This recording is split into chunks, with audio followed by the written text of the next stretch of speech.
तो friends movie start होती है ईयर 2009 से, जहां हमें 15 फ़ेब का सीन दिखाया जाता है। यहां हम एक आदमी को देखते हैं जो रोड पे अजीब तरह से कहीं भागता हुआ जा रहा होता है। इसके बाद सीन शिफ्ट होता है एक डायमंड एग्जीबिशन पे, जहां टॉप के ज्वेलरी डिज़ाइनर्स अपने डिज़ाइन को डिस्प्ले करने आए होते हैं और यहां पे रैंप शो भी चल रहा होता है। यहाँ पे फुल टाइम सिक्योरिटी प्रोवाइड की गई होती है ताकि कोई भी मिसहैप ना हो। यहाँ हमें दो वर्कर्स मंगेश और कामिनी को दिखाया जाता है और वो यहाँ न्यू ज्वेलरी स्टॉक की डिलीवरी की बातें कर रहे होते हैं। दूसरी तरफ वो आदमी जो मूवी के स्टार्ट में रोड पे भाग रहा होता है, वो पुलिस को कॉल करके इन्फॉर्म करता है कि ज्वेलरी एग्जीबिशन पे रॉबरी होने वाली है, लिहाजा समय रहते ही वहाँ से सारी ज्वेलरी किसी सेफ स्पॉट पे ट्रांसफ़र कर दी जाए। और इसके बाद सारी पुलिस अलर्ट हो जाती है, बट अब तक चोर वहां आ चुके होते हैं, उनके पास वेपन्स भी होते हैं और यह वो कैमरास की सब वायर कट कर देते हैं। तब तक पुलिस सब लोगों को एक सेफ जगह पे पहुंचा देती है और फिर उन चोरों पे अटैक करके उनको ख़त्म कर देती है। फिर लोगों को वापस अंदर बुलाया जाता है, मगर यहाँ कामिनी और मंगेश के एक्सपेंसिव डायमंड मिसिंग होते हैं जो बहुत कॉस्टली होते हैं। यहाँ ये सुन के सब शॉक हो जाते हैं और हर तरफ भागम भाग लग जाती है। पुलिस सबको वहीं रोक लेती है और सबकी चेकिंग शुरू कर देती है और इधर एंट्री होती है डिटेक्टिव जसविंदर की। डिटेक्टिव जसविंदर बहुत ही एक्टिव डिटेक्टिव होते हैं और ये केस उसी को हैंड ओवर किया गया होता है। जसविंदर यहाँ एक एक से पूछताछ शुरू कर देता है। उनमें से एक आदमी जिसका नाम सिकंदर होता है, वो थोड़ा स्ट्रेंज बिहेव कर रहा होता है और जल्दबाजी से यहाँ निकलने के चक्करों में होता है। यहाँ पे उसकी एक दूसरे इंसान से लड़ाई भी हो जाती है, जिसको जसविंदर नोटिस कर लेता है और उससे पूछता है कि तुम उस वक़्त कहाँ थे जब यहाँ रॉबरी हुई, जिस पे सिकंदर पास खड़े हुए इंसान से फिर से झगड़ा शुरू कर देता है। यहाँ जसविंदर को सिकंदर पे थोड़ा और डाउट होने लगता है और सिकंदर यहाँ अपने बचाव में ये कहता है कि उसकी माँ बहुत बीमार है, इसलिए जल्दी में वो यहाँ से निकल रहा था। यहाँ वो मज़ीद ये भी बताता है कि वो कंप्यूटर साइंस का स्टूडेंट है और यहाँ मोस्टली कंप्यूटर डिवाइस उसी ने इंस्टॉल किए हैं। इधर जसविंदर अपने सीनियर ऑफिसर को बोलते हैं कि विद इन 24 आवर्स ये केस वो सॉल्व कर देगा। वो कामिनी, मंगेश और सिकंदर को कस्टडी में ले जाता है क्योंकि उसको इन पे शक होता है और इनको जेल में बंद कर दिया जाता है फॉर फर्दर इन्वेस्टिगेशन। यहाँ सिकंदर को कामिनी पे थोड़ा शक होता है क्योंकि उसको लगता है कि वो फ्रॉड है। जसविंदर अब सिकंदर को टॉर्चर रूम में ले जाता है और अपनी इन्वेस्टिगेशन स्टार्ट करता है और सिकंदर बार बार यही कह रहा होता है कि उसने चोरी नहीं की, ना वो कुछ जानता है। इसके बाद हमें 15 साल बाद का सीन दिखाया जाता है, जहाँ जसविंदर ड्रिंक कर रहा होता है क्योंकि यहाँ उसकी पुअर परफॉर्मेंस की वजह से उसको सस्पेंड कर दिया गया होता है और फिर वो कोर्ट जाता है जहाँ उसका और उसकी वाइफ का डिवोर्स हो रहा होता है।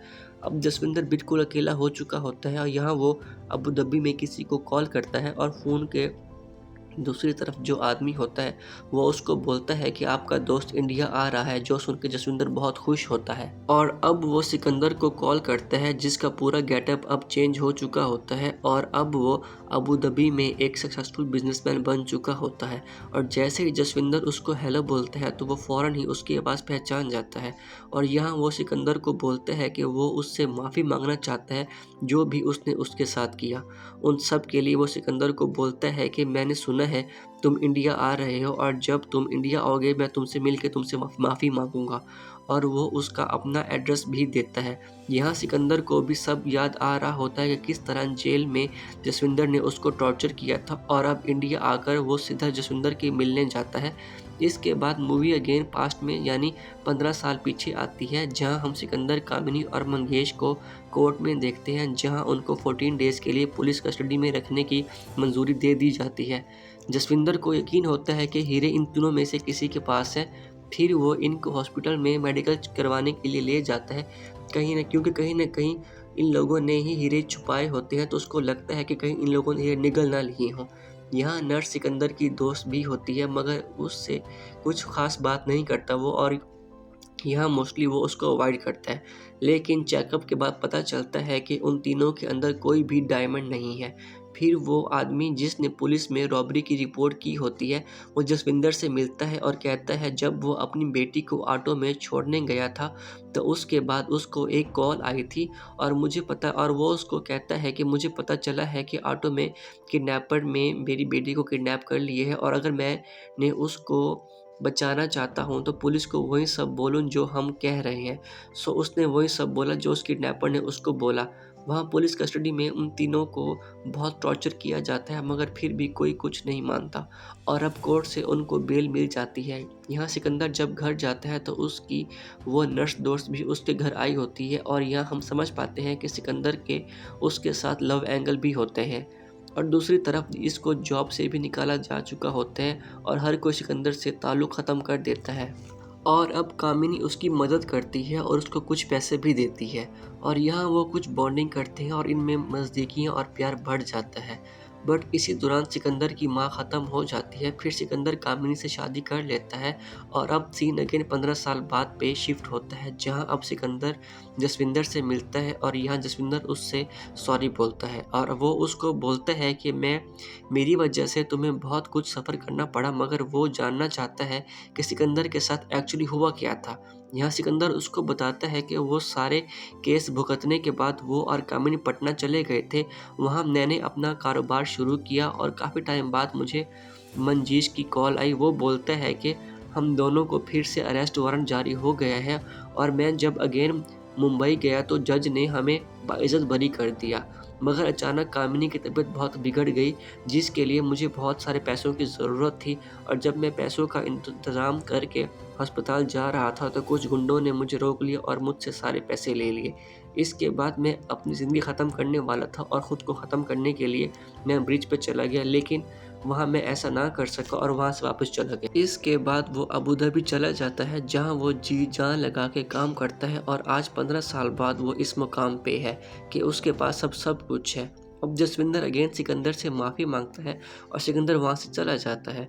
मगर यहाँ जसविंदर अब रिवील करता है कि तुम्हारी लाइफ में जो भी प्रॉब्लम्स आए वो हमने क्रिएट किए ताकि हम तुम्हें टफ़ टाइम दे सकें और तुम अपने आप को टफ़ टाइम से बचाने के लिए वो हीरे बाहर निकाल सको। ये सब सुन के सिकंदर बहुत गुस्सा होता है, लेकिन जसविंदर उसको ये भी बताता है कि यामिनी तुम्हारी बीवी, बेसिकली वो भी हमारे प्लान का हिस्सा थी। सिकंदर ये कुछ समझ नहीं पाता और जब वो घर जाकर यामिनी से इस सब के बारे में पूछता है तो वो उसको बताती है कि मैं मजबूर थी लेकिन मैं अब तुमसे मोहब्बत करती हूँ। लेकिन सिकंदर उस पर यकीन नहीं कर पाता और दूर किसी घर में चला आता है, सबसे दूर। और यहाँ घर में उसकी वही दोस्त प्रिया भी होती है। वो उसको एक फ्लावर पॉट देती है जिसको देख के वो बहुत खुश होता है। मगर तभी जसविंदर उसको गन पॉइंट पे गाड़ी से उतार के बाहर बांध देता है और उस फ्लावर पॉट को तोड़ देता है, जिसके अंदर से वही हीरे निकलते हैं। हीरे मिलने के बाद जसविंदर अपनी बीवी को कॉल करता है और उसको बताता है finally I solve the case. और यहाँ सिकंदर सारा सीन बताता है कि कैसे इसने वहाँ से हीरे गायब किए और यहाँ इनमें सीक्रेटली कोई डील भी होती है जो एज एन ऑडियंस हमको सुनाई नहीं देती और यहाँ पर मूवी एंड हो जाती है। तो फ्रेंड्स, ये थी इस मूवी की स्टोरी। अगर आपको मूवी की एक्सप्लेनेशन अच्छी लगी हो तो काइंडली मेरे चैनल को सब्सक्राइब कीजिएगा और वीडियो को लाइक कीजिएगा। Thank you so much.